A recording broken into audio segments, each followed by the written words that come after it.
The insomnia started 3 months ago, right around the time Elena began working late every Tuesday and Thursday. Funny how patterns emerge when you're lying in bed at 2 in the morning, listening to your wife's phone buzz against the nightstand like an angry wasp. I'm Nick Hartman, 38 years old, owner of Hartman Security Solutions, a fancy name for a one-man operation that installs alarm systems and fixes broken locks. Not glamorous, but it pays the bills and keeps me busy enough to ignore the growing distance between Elena and me. Tonight felt different. The buzzing was more insistent, and when I rolled over to check the clock, Elena's phone lit up with a message preview that made my stomach drop. "Can't wait for tomorrow night. You know what you do to me." The sender, Bradley Sutton. Elena's boss at Morrison & Associates, the marketing firm where she'd been climbing the corporate ladder for the past 2 years.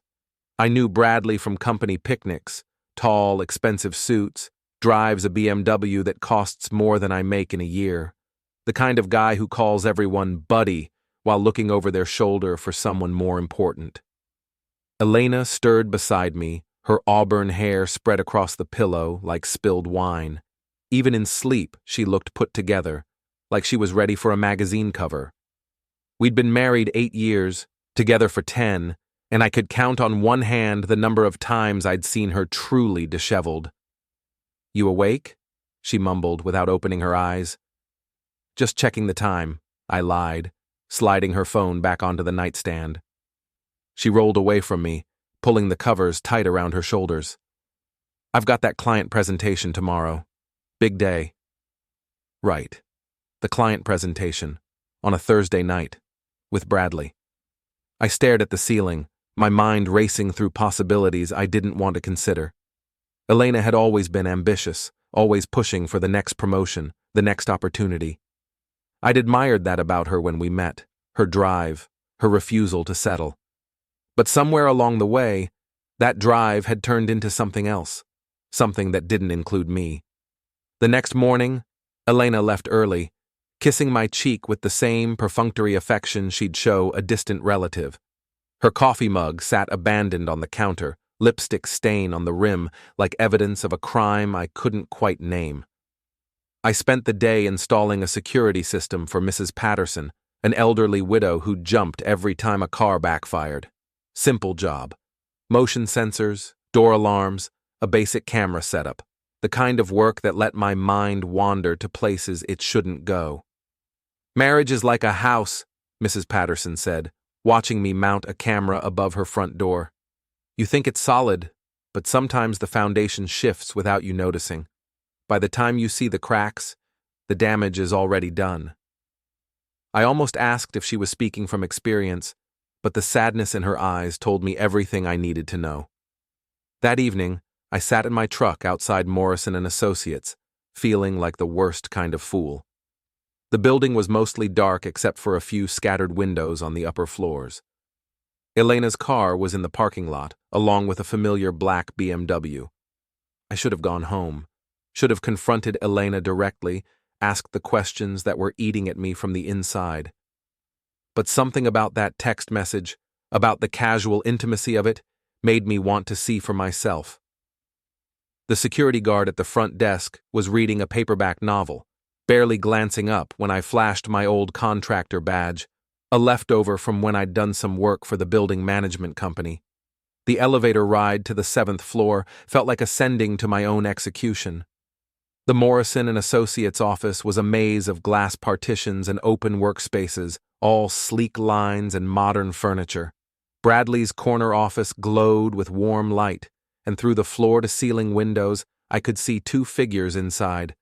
My feet carried me forward without conscious thought, past empty cubicles and silent copy machines. The closer I got to Bradley's office, the more my chest tightened, like someone was slowly turning a screw behind my ribs. The door was slightly ajar, and through the gap, I could hear Elena's laugh, not the polite chuckle she used with clients, but something deeper, more genuine, more intimate.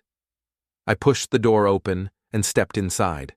Elena was perched on the edge of Bradley's desk, her skirt hiked up slightly, his hands on her thighs. They broke apart when they saw me, but neither looked particularly surprised or ashamed. "Nick," Elena said, smoothing down her skirt with deliberate calm. "What are you doing here?" Before we dive deeper into this story, I have one small request. Please subscribe, drop a like, comment, and hit that hype button to boost this channel so more people can discover these incredible Reddit stories. Bradley leaned back in his chair, a smirk playing at the corners of his mouth. "Working late, I see." I stood there for a moment, taking in the scene. Elena's mussed hair, Bradley's loosened tie, the wine glasses on the desk. The casual way they looked at me like I was an inconvenience rather than a betrayed husband. "How long?" I asked, my voice steadier than I felt. Elena exchanged a glance with Bradley, and something passed between them, a silent communication that excluded me entirely. "Does it matter?" she said finally. "You want the truth, Nick? This is what it feels like to be with a real man, someone who actually wants to please me, who knows how to take charge, someone who doesn't spend his evenings watching television and falling asleep on the couch." The words hit me like physical blows, each one carefully chosen to inflict maximum damage. But what struck me most wasn't the cruelty. It was the relief in her voice, like she'd been waiting for this moment. I pulled off my wedding ring and set it on Bradley's desk, right next to the wine glasses. "Enjoy your prize," I said, and walked out. The drive home passed in a blur of streetlights and traffic signals. When I pulled into our driveway, Elena's car wasn't there. She was probably still with Bradley, celebrating their freedom or planning their next move. Inside, the house felt different, like the air itself had changed. I poured myself 3 fingers of bourbon and sat at the kitchen table, staring at the pale band of skin where my wedding ring used to be. That's when I noticed Elena's laptop, still open on the counter where she'd left it that morning.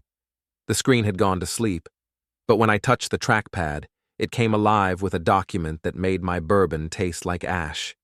It was a folder labeled Insurance, filled with screenshots of text messages, photos, and what looked like financial records.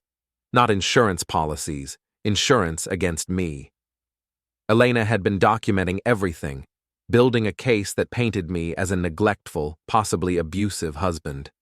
There were messages to her sister describing arguments we'd never had, photos of bruises that definitely weren't from me, and bank statements highlighting every dollar I'd spent on tools or equipment for my business. At the bottom of the folder was a draft email to a divorce attorney outlining Elena's desire for a quick, clean separation with maximum financial benefit. The final line made my hands shake. My husband has become increasingly unstable. I fear for my safety and need to protect myself legally and financially. I closed the laptop and finished my bourbon in one burning gulp. Elena wasn't just cheating on me. She was planning to destroy me, but she'd made one crucial mistake. She'd underestimated exactly what this real man was capable of when pushed too far. I didn't sleep that night.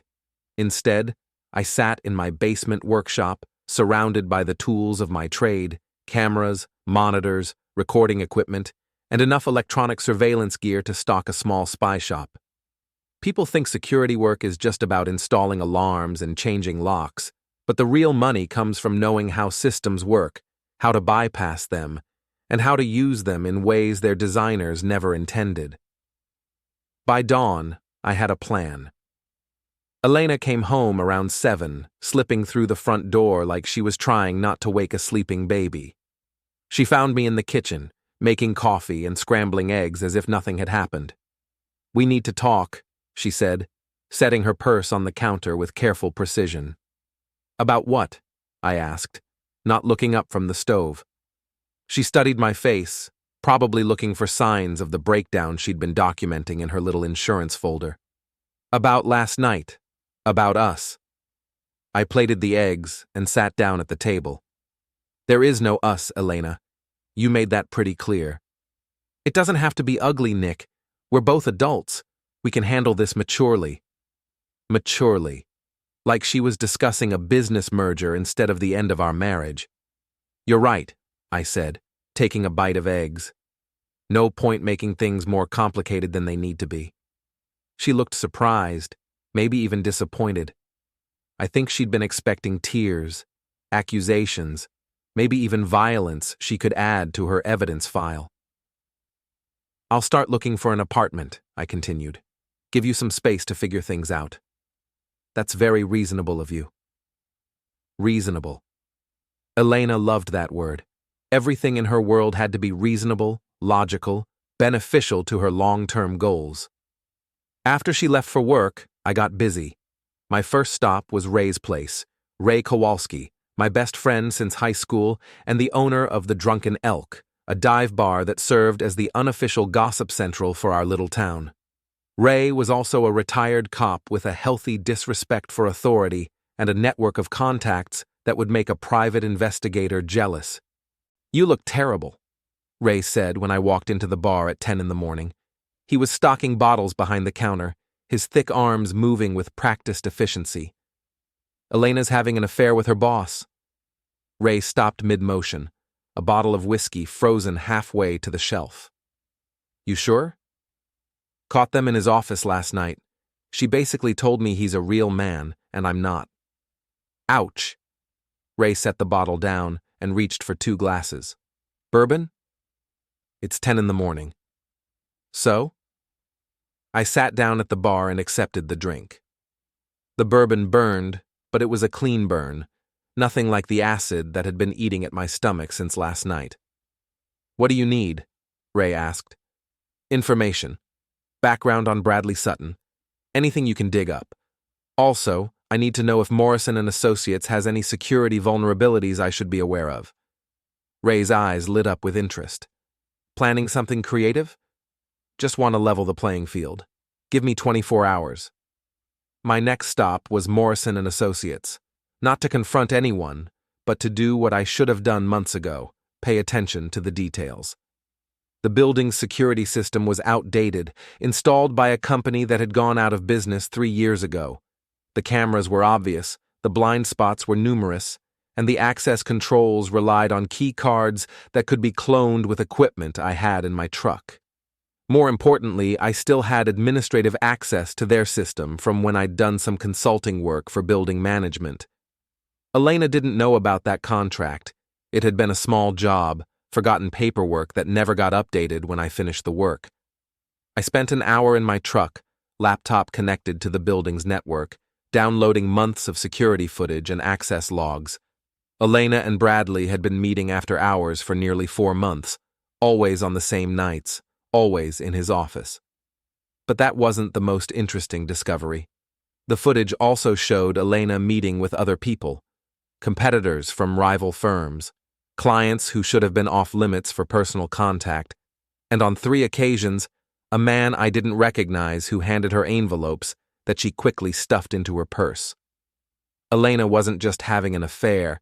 She was running some kind of side business, using her position at Morrison & Associates to broker deals that probably violated every ethics clause in her employment contract. My phone buzzed with a text from Ray. "Found something. Meet me at the bar tonight." That evening, Ray had a folder waiting for me, thick with printouts and photographs. "Bradley Sutton," he said, sliding the folder across the bar. 42 years old, married to Ava Sutton. Old money family, owns half the commercial real estate downtown, 2 kids, both in private school. Clean record, no arrests, but 3 complaints filed with the Better Business Bureau for questionable billing practices. I flipped through the papers looking for something useful. "Here's the interesting part," Ray continued. "Bradley's company is in financial trouble. They lost 2 major clients last year, and word is they're about 6 months away from bankruptcy. But Bradley's still driving the BMW, still living in the big house, still sending his kids to expensive schools. How's he paying for it? That's the million-dollar question. But I talked to my buddy who works at First National, and Bradley's been making regular cash deposits. Nothing huge, nothing that would trigger reporting requirements, but consistent. Like he's got a steady stream of income that doesn't show up on his business books." I thought about those envelopes Elena had been receiving, about her meetings with competitors and clients. "There's more," Ray said. "Bradley's wife filed for a restraining order 2 years ago, then dropped it a week later. Neighbors reported loud arguments. Police were called twice for domestic disturbances, but no charges were ever filed." "He hits his wife?" "Seems likely. But here's the thing. Ava Sutton isn't some helpless victim. She's got her own lawyer, her own money, her own connections. If she's staying with Bradley, it's because she's getting something out of it." I closed the folder and finished my bourbon. "Thanks, Ray, I owe you." "What's the plan?" "I'm going to give them exactly what they want, a clean, mature separation with no ugly complications." Ray raised an eyebrow. "That doesn't sound like you." "It's not, but they don't know that yet." The next morning, I called Elena at work. "I've been thinking about what you said," I told her. "You're right. We both deserve to be happy, and clearly that's not going to happen together." "I'm glad you're being reasonable about this, Nick." There was that word again. "I want to make this as easy as possible for both of us. No lawyers, no fighting over assets. I'll take my tools and my truck. You can have everything else." "That's very generous. I just have one request. I'd like to take you out to dinner tomorrow night. Nothing romantic, just a chance to say goodbye properly. We had some good years together, Elena. I'd like to end things on a positive note." She was quiet for a moment, probably trying to figure out the angle. "Where did you have in mind?" "Chez Laurent. 8 o'clock. My treat." Chez Laurent was the most expensive restaurant in town, the kind of place where Bradley probably took her for their special occasions, but it was also public, crowded, and equipped with an excellent sound system that carried conversations clearly from table to table. "All right," she said finally. "I think that would be nice."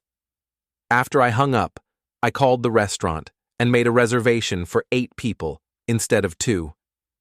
Then I started making a few more calls to Maya Lynn, Elena's colleague and closest friend at Morrison & Associates, to Phil, Elena's younger brother who worked as a landscaper and had always looked up to me like the older brother he'd never had, to Mrs. Duval, our neighbor who knew everyone's business and wasn't shy about sharing it. By the time I was finished, tomorrow night's dinner was going to be much more interesting than Elena expected. I spent the rest of the day editing security footage, creating a highlight reel that told a very specific story about Elena and Bradley's after-hours activities. Nothing graphic, nothing that would get me in legal trouble, but enough to paint a clear picture of their relationship timeline. I also made copies of Elena's insurance folder, adding my own documentation of her financial irregularities and suspicious meetings. Elena came home late again, but this time she made an effort to act like a caring wife, asking about my day, suggesting we watch a movie together, even offering to cook dinner. "I know this is hard," she said as we sat on the couch, a careful distance between us, "but I think we're handling it well, very maturely." "I agree," I said. "No drama, no ugliness, just 2 adults making a difficult decision." She smiled, and for a moment, I saw the woman I'd fallen in love with 10 years ago. But then I remembered the folder on her laptop, the careful documentation of fictional abuse, the systematic destruction of my reputation she'd been planning. "I'm looking forward to tomorrow night," she said. "Me too.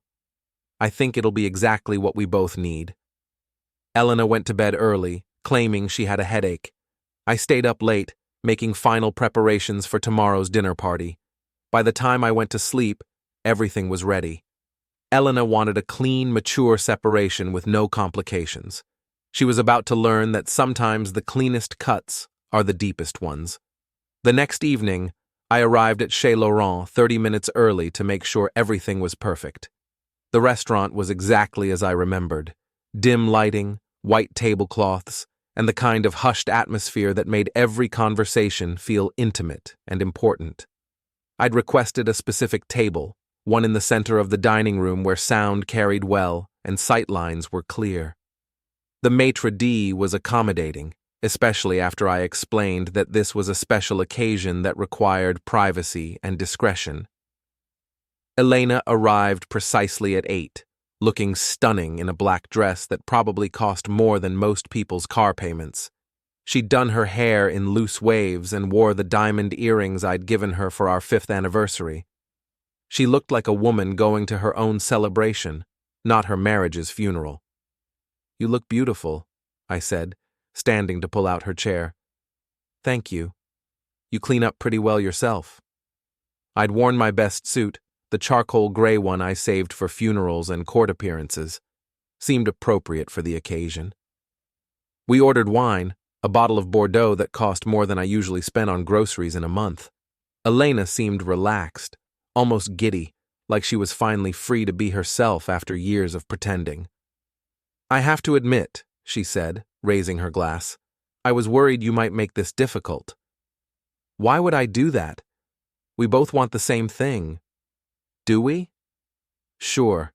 You want to be with someone who appreciates you, someone who can give you the life you deserve. And I want to be with someone who actually wants to be with me." She sipped her wine, studying my face over the rim of her glass. "You're taking this better than I expected." "I'm a practical man, Elena. When something's broken beyond repair, you don't waste time trying to fix it. You replace it." Before she could respond, our first guests arrived. Maya Lynn appeared at our table, looking confused and slightly overdressed in a red cocktail dress. "Maya!" Elena's voice was sharp with surprise. "What are you doing here?" "Nick called me," Maya said, glancing between us uncertainly. "He said you wanted to share some news with your closest friends." Elena's eyes snapped to mine, but I was already standing to greet Phil, who had just walked through the restaurant's front door. Behind him came Mrs. Duval, wearing what appeared to be her finest church dress, followed by Ray and 2 other couples I'd invited, people from Elena's office, neighbors, mutual friends who deserved to hear the truth. "What is this?" Elena hissed under her breath. "Exactly what I told you," I said, signaling for the waiter to bring more chairs, a chance to say goodbye properly. The next few minutes were a blur of confused greetings and awkward small talk as our expanded dinner party arranged themselves around the hastily enlarged table. Elena smiled and played the gracious hostess, but I could see the panic building behind her eyes. "I'm so glad you could all join us," I said once everyone was seated and drinks had been ordered. "Elena and I have some news to share, and we wanted to tell the people who matter most to us." "Are you pregnant?" Mrs. Duval asked hopefully. "Not exactly," I said, reaching into my jacket pocket for the small digital projector I'd brought. "Elena and I are getting divorced." The table went silent except for the clink of silverware from other diners. "We wanted to be completely honest with everyone about why," I continued, setting up the projector on the table. "Because honesty is the foundation of any healthy relationship." "Nick," Elena said quietly, "what are you doing?"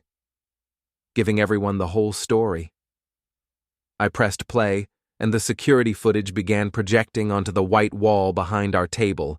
The image quality was excellent, clear enough to see faces, to read body language, to understand exactly what was happening in Bradley's office on all those late Thursday nights. Maya gasped. Phil's face went pale. Mrs. Duval clutched her pearls like she was praying. The footage ran for about 3 minutes, showing Elena and Bradley's relationship progression from professional meetings to intimate encounters. Nothing graphic, but unmistakably clear. "This has been going on for 4 months," I said conversationally, as if I was discussing the weather. "Every Tuesday and Thursday, sometimes Saturdays when I thought Elena was at the gym." Elena stood abruptly, her chair scraping against the floor. "You had no right." "To what? To show people the truth? To let them know why our marriage is ending?" "You're humiliating me." "No, Elena. You did that yourself. I'm just making sure everyone understands that this divorce isn't because I'm abusive or neglectful or any of the other things you've been documenting in your little insurance folder." Her face went white. She hadn't expected me to know about that. "You went through my computer? You left it open. Just like you left your heart open to Bradley Sutton, your boss who's married with 2 kids, and whose company is 6 months away from bankruptcy. Maya found her voice first. Elena, how could you? Bradley's married. And you're married. This is none of your business, Elena snapped. Actually, it is, I said, pulling out a folder of printed documents. Because Elena's been using her relationship with Bradley to broker side deals with competitors, sharing client information, and taking kickbacks that violate her employment contract and probably several federal laws. I slid copies of the evidence across the table, bank records, meeting photos, copies of the envelopes Elena had been receiving. Phil looked like he might be sick. Elena, tell me this isn't true. Elena's composure finally cracked. You don't understand. None of you understand what it's like being married to someone who has no ambition, no drive, no desire to be anything more than a small-town handyman. Bradley sees my potential. He appreciates what I can offer. What you can offer, I repeated. You mean company secrets and client lists? I mean intelligence, strategy, the kind of thinking that builds empires instead of fixing broken locks. The entire restaurant was staring now, our raised voices carrying across the dining room like a live performance. And what does Bradley offer in return? I asked. Besides the obvious? Elena's laugh was bitter. More than you ever could. Connections, opportunities, a future that doesn't involve living in a suburban ranch house and driving a 10-year-old truck. A future built on lies and betrayal. A future built on ambition and intelligence, something you wouldn't understand. She grabbed her purse and headed for the door, but not before turning back for one final shot. You want to know the truth, Nick? The real truth? You're exactly what I told Bradley you were, a small, petty man who will never be anything more than what he is right now. And that's not nearly enough for someone like me. The restaurant door slammed behind her, leaving our dinner party in stunned silence. Mrs. Duval was the first to speak. Well, she said, dabbing at her eyes with her napkin, I always thought there was something off about that girl. Maya was crying quietly, probably realizing that her association with Elena was about to destroy her own career. Phil just stared at his untouched wine glass, looking like he'd aged 10 years in the past hour. I'm sorry you all had to see that, I said, shutting off the projector. But I wanted everyone to know the truth before Elena's version of events started making the rounds. Ray leaned forward. What's your next move? I smiled, feeling lighter than I had in months. I'm going to give Elena exactly what she wants. A clean separation with no complications. That was pretty complicated, Phil said quietly. That was just the opening act. I paid for dinner, apologized to the other diners for the disturbance, and drove home to an empty house. Elena's car wasn't in the driveway, and when I checked our bank account online, she'd already withdrawn half our savings. But that was fine. I'd expected that. What I hadn't expected was the text message waiting on my phone. You made a big mistake tonight. Some things can't be undone. The number was blocked, but I had a pretty good idea who'd sent it. I poured myself a bourbon and sat in my workshop, surrounded by monitors and recording equipment, planning my next move. Elena wanted to play games. Bradley wanted to make threats. They were about to learn that the small, petty handyman knew how to play games too. And I played to win. I woke up the next morning to 17 missed calls and 43 text messages. Word about last night's dinner had spread through our small town like wildfire, and everyone wanted the details.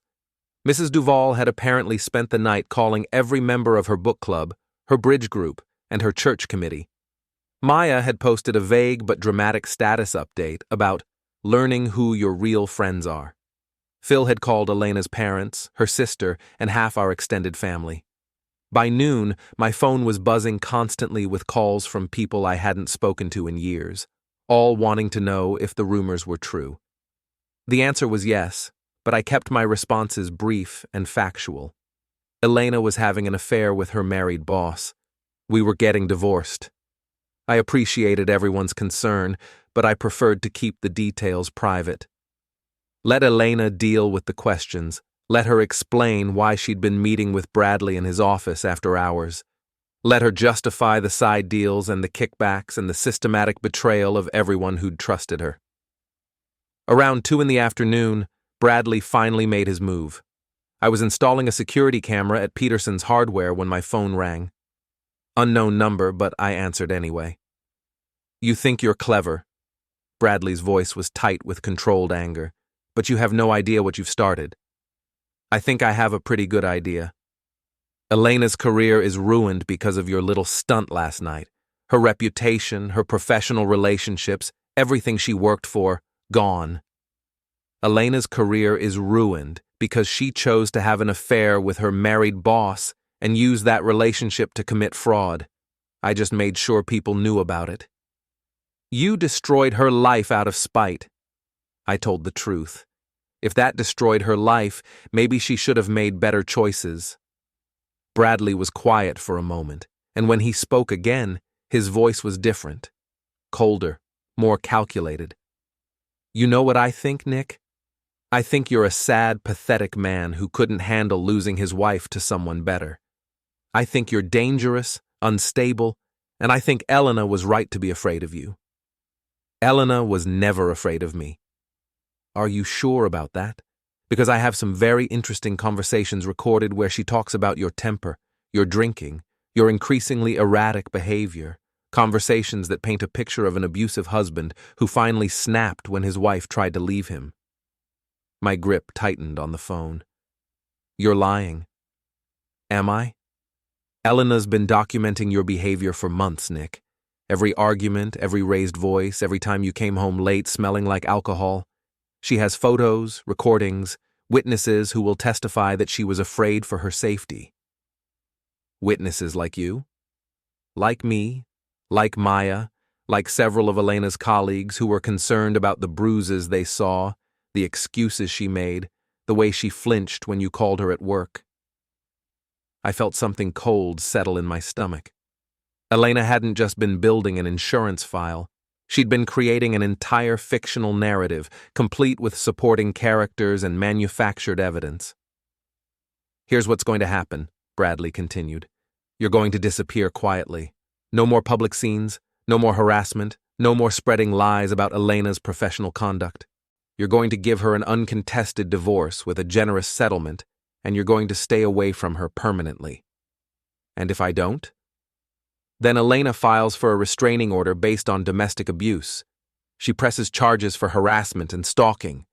She sues you for defamation and emotional distress.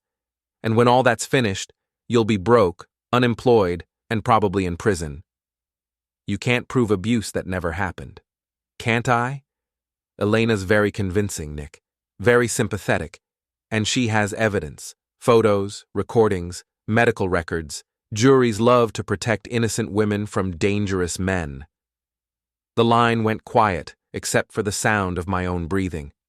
24 hours, Bradley said finally. "Think about it. Do the right thing and this all goes away quietly. Keep playing games and I'll destroy you completely." He hung up, leaving me standing in the hardware store with a phone in my hand and the taste of copper in my mouth. Mr. Peterson looked up from his inventory clipboard. "Everything all right, Nick?" "Fine," I said, though nothing was fine. "Just a difficult customer." That evening, I drove to Ray's bar earlier than usual, needing the familiar comfort of bourbon and honest conversation. Ray took one look at my face and poured a double without being asked. "Rough day?" I told him about Bradley's call, about the threats and the manufactured evidence and the 24-hour ultimatum. Ray listened without interrupting, occasionally refilling my glass, his expression growing darker with each detail. "So, they've been planning this from the beginning," he said when I finished. "Looks like it. Elena wasn't just having an affair. She was building a case, making me look like an abusive husband so she could claim self-defense when the truth came out.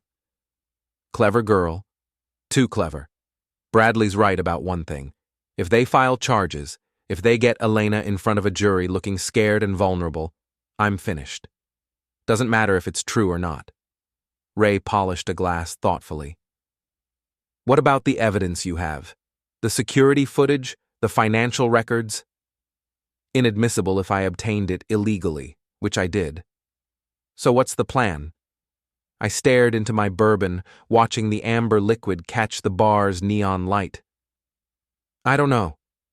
Maybe I should just give them what they want. Take the loss, start over somewhere else. That doesn't sound like you. It sounds like the smart play. Bradley's got resources, connections, lawyers. Elena's got sympathy and a convincing story. I've got security footage that might not hold up in court and a reputation that's already damaged. Ray set down his glass and leaned across the bar. You know what your problem is, Nick? You're thinking like a victim instead of thinking like a predator. What do you mean? Elena and Bradley, they're not as smart as they think they are. They're arrogant, overconfident, and they've made mistakes. Big ones. Such as? Such as assuming you're going to roll over and take whatever they dish out. Such as believing their own story about you being unstable and dangerous. Such as thinking they can threaten you into submission. Ray pulled out his phone and scrolled through his contacts. I made some calls today after you told me about last night's dinner. Talked to some people who know Bradley, who've done business with him. Want to know what I found out? I nodded. Bradley Sutton is desperate. His company's not just in financial trouble, it's circling the drain. He owes money to people who don't accept late payments, if you know what I mean. The only thing keeping him afloat is the cash he's been skimming through Elena's side deals. So he can't afford to lose Elena. She's not just his girlfriend, she's his business partner, his source of inside information, his meal ticket. Without her, he's broke and potentially in physical danger from his creditors. Ray grinned, and I saw a flash of the cop he used to be, the one who'd specialized in taking down white-collar criminals. You want to hurt Bradley Sutton? Don't go after his reputation or his marriage. Go after his money, take away his source of income, and everything else falls apart. How? Leave that to me. But first, you need to decide. Are you going to let them win? Or are you going to fight back? I finished my bourbon and set the glass down hard enough to make the bar ring like a bell. I'm going to fight back. Good. Because I've got some ideas that are going to make Bradley's 24-hour ultimatum look like a love letter. Ray disappeared into his office and came back with a folder thick with documents and photographs. Ava Sutton, he said, sliding the folder across the bar.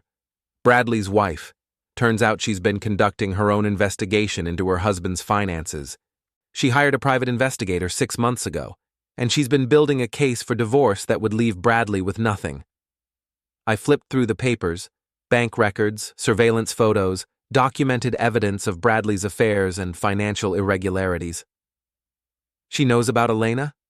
She knows about Elena, about the 2 women before Elena, and about the money Bradley's been hiding from her and the IRS. She's been waiting for the right moment to strike. What's she waiting for? Ray's grin widened. The right partner, someone who can provide additional evidence, someone who has his own reasons for wanting to see Bradley destroyed. Someone like me. Someone exactly like you. I closed the folder and looked at Ray. Set up a meeting. Already done. Tomorrow night, 8 o'clock, her lawyer's office. She's very interested in comparing notes. I stood up and pulled out my wallet, but Ray waved me off. This one's on the house. Consider it an investment in justice. As I walked to my truck, my phone buzzed with a text from Elena. I hope you're thinking clearly about Bradley's offer. This doesn't have to get ugly. I typed back. You're right. It doesn't have to get ugly. It's going to get much worse than that. Bradley wanted to play hardball? Elena wanted to destroy my reputation with lies and manufactured evidence? They were about to learn that the small, petty handyman had some very interesting friends, and that sometimes the best defense is a completely ruthless offense. The war was just beginning. Ava Sutton was nothing like I'd expected. Instead of the fragile, abused wife Ray had hinted at, I found myself sitting across from a sharp-eyed woman in an expensive suit who radiated the kind of quiet confidence that comes from old money and older power. Her lawyer's office was all mahogany and leather, the kind of place where seven-figure divorces were planned with the same clinical precision as corporate mergers. "Mr. Hartman," she said, extending a perfectly manicured hand. "I've heard a great deal about you. All bad, I'm sure. On the contrary, anyone who can expose my husband's latest affair in such a public fashion has my complete admiration." She opened a leather portfolio and spread documents across the conference table: bank statements, photographs, recorded conversations, and what looked like a comprehensive timeline of Bradley's extramarital activities. "I've been married to Bradley for 15 years, she said matter-of-factly. "In that time, he's had 7 affairs that I know of, stolen approximately $2 million from our joint accounts, and systematically destroyed every business relationship I've helped him build. Why stay with him? Because divorce is expensive, and I wanted to make sure I had enough evidence to take everything he values: his company, his reputation, his freedom." She slid a photograph across the table. It showed Bradley and Elena in what appeared to be a hotel room, but they weren't alone. A third man was present, someone I recognized from Elena's security footage. "Your wife has been very busy," Ava continued. "The affair with Bradley is just one part of a larger operation. They've been selling client information to competitors, manipulating stock prices through insider trading, and laundering money through a series of shell companies." I studied the photograph more closely. "How long have you known? About the criminal activity? 6 months? About your wife specifically? 3 weeks. I hired a private investigator to document Bradley's affairs, and Elena's name kept appearing in financial records. What do you want from me?" "Cooperation. Bradley and Elena have been very careful to insulate themselves legally. Most of the evidence I have would be inadmissible in court because of how it was obtained. But you have something I need: legitimate access to their communications and activities. The security footage. Among other things, you installed their office security system, you have administrative access to their network, and you've been documenting their relationship from the beginning. Your evidence combined with mine would be enough to destroy them both." I leaned back in my chair, thinking about Bradley's ultimatum, about Elena's insurance folder, about the systematic way they'd planned to destroy my life. "What exactly are you proposing?" Ava smiled, and for the first time, I saw the predator lurking behind her polished exterior. "Total annihilation. Criminal charges, civil lawsuits, professional disgrace, and financial ruin. By the time we're finished, Bradley and Elena will be broke, unemployed, and facing federal prison time." "And what do you get out of it?" "Everything. Bradley's company, our house, the children's trust funds, and the satisfaction of watching him pay for 15 years of humiliation." She pulled out a contract and slid it across the table. "Partnership agreement. You provide evidence and testimony, I provide legal resources and financial backing. We split any recovered assets 50-50, and we both get the revenge we deserve." I read through the contract carefully.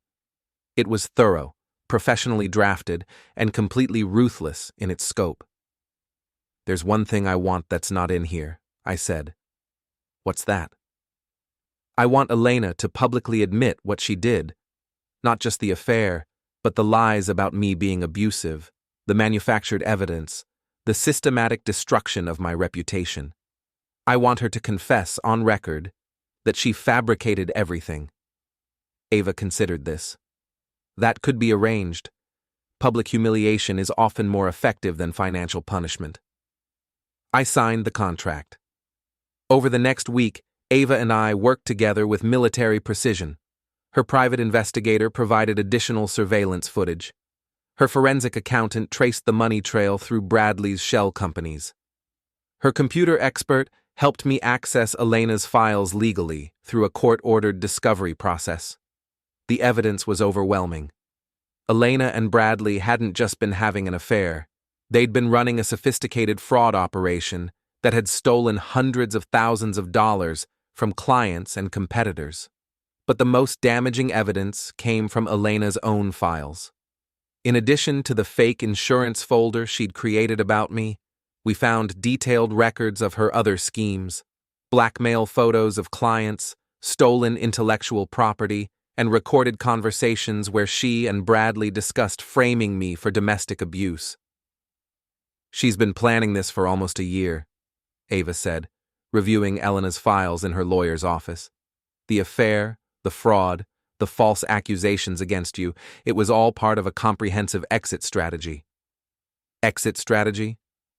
She was planning to leave Bradley too eventually, take the money they'd stolen, destroy both your reputation and his, and disappear with a new identity and a clean slate. I stared at the evidence spread across the table, hundreds of pages documenting Elena's systematic betrayal of everyone who'd trusted her. She played us both. Yes, but she made one crucial mistake. She underestimated how thoroughly we'd investigate her activities. The trap was set for the following Friday. Ava arranged a meeting with Bradley and Elena, ostensibly to discuss a business opportunity. They agreed to meet at a downtown restaurant, confident that they held all the cards. They had no idea that the restaurant was equipped with recording equipment, that federal agents were positioned at nearby tables, and that their entire criminal enterprise was about to collapse around them. I arrived early and took a table with a clear view of the main dining room. At exactly 7 o'clock, Elena and Bradley walked in together, looking like a power couple celebrating their latest victory. They found Ava waiting at a corner table, elegant and composed as always. I couldn't hear their conversation from across the room, but I could see Elena's confident smile, Bradley's arrogant posture, the way they both leaned forward eagerly when Ava began speaking. At 7:15, federal agents approached their table and placed Elena and Bradley under arrest for fraud, conspiracy, and money laundering. Elena's face went white as the handcuffs clicked around her wrists. Bradley started shouting about lawyers and constitutional rights. Other diners stared and whispered as the agents led them away. I stayed at my table until they were gone, then walked outside to where Ava was waiting beside a black sedan. "How do you feel?" she asked. "Like I can breathe again." "It's not over yet.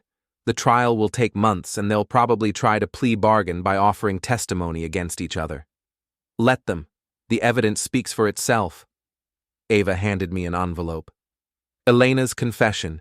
She agreed to record it in exchange for a reduced sentence recommendation.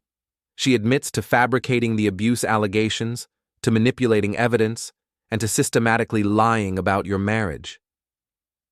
I opened the envelope and found a USB drive along with a typed transcript. Elena's words, finally honest for once in her life. She also agreed to a public apology, Ava continued. It will be published in the local newspaper tomorrow, along with a full account of the criminal charges. And Bradley? Bradley refused to cooperate. He'll face the maximum sentence on all charges. His company is being liquidated to pay restitution to the victims. He'll be bankrupt and imprisoned. We shook hands beside her car, two people who'd found justice in partnership. "What will you do now?" she asked. "Start over. Build something new. Maybe move to a different town where people don't know the whole story. Or stay here and show everyone what a real man does when he's pushed too far."